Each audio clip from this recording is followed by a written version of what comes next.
Hello, everyone. My name is Trisha Fickeisen, and this is my mini-ethnography presentation. M is an 8th grade male student. His family is from Mexico, but he was born in Ohio.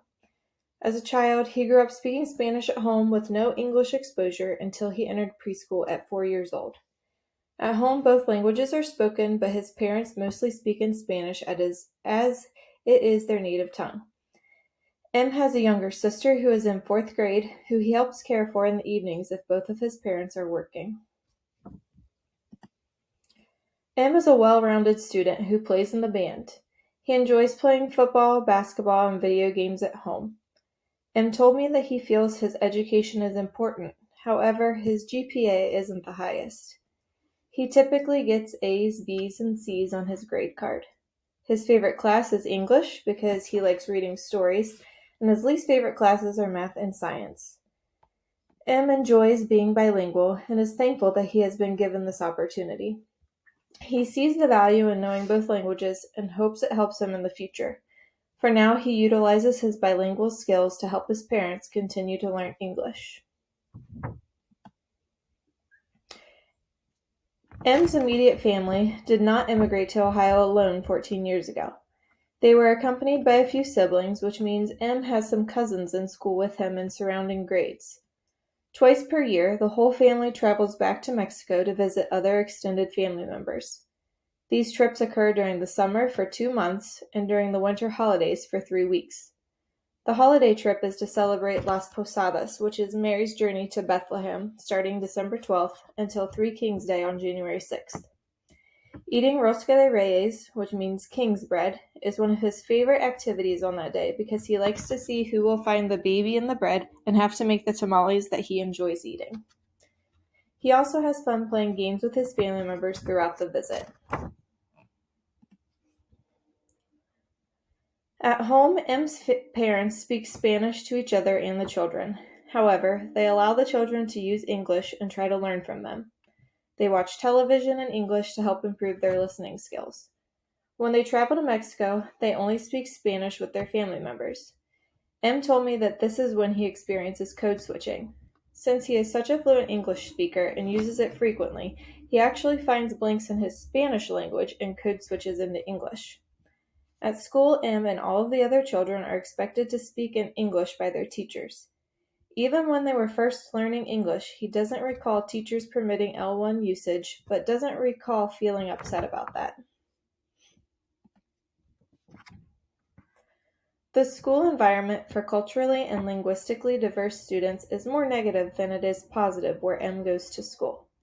He can recall doing a multicultural project about Christmas celebrations around the world in 6th grade and was pleased to be allowed to teach his classmates about Mexican traditions.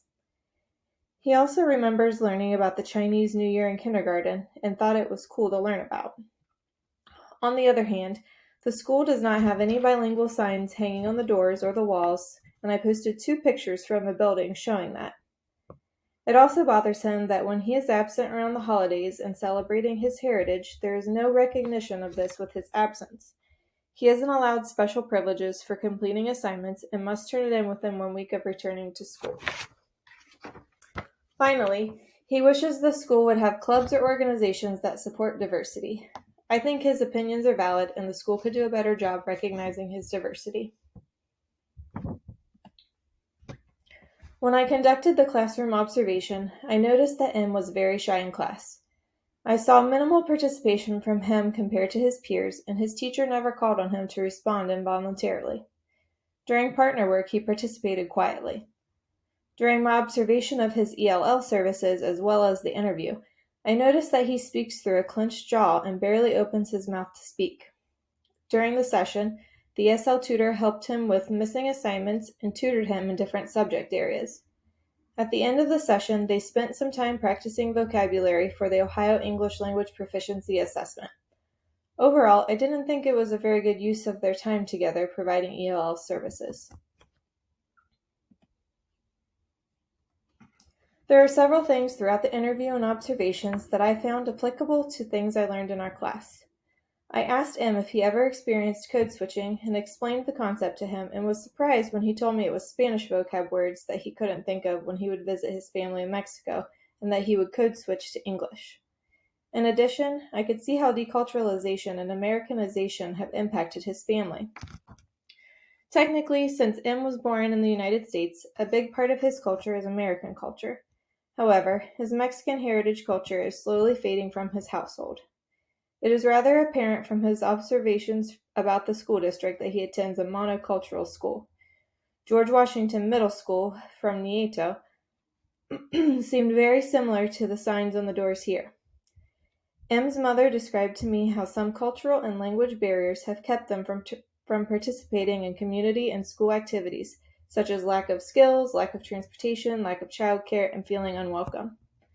Finally, based on what I learned about M and observed in his class and pull-out session, I feel that he has been essentialized due to his ethnicity. It is a concern to me that he's receiving ELL services to do things that are not truly related to language barrier. Based on some test scores I found and other information, it seems that a special education or speech pathology referral may be more appropriate and should be considered.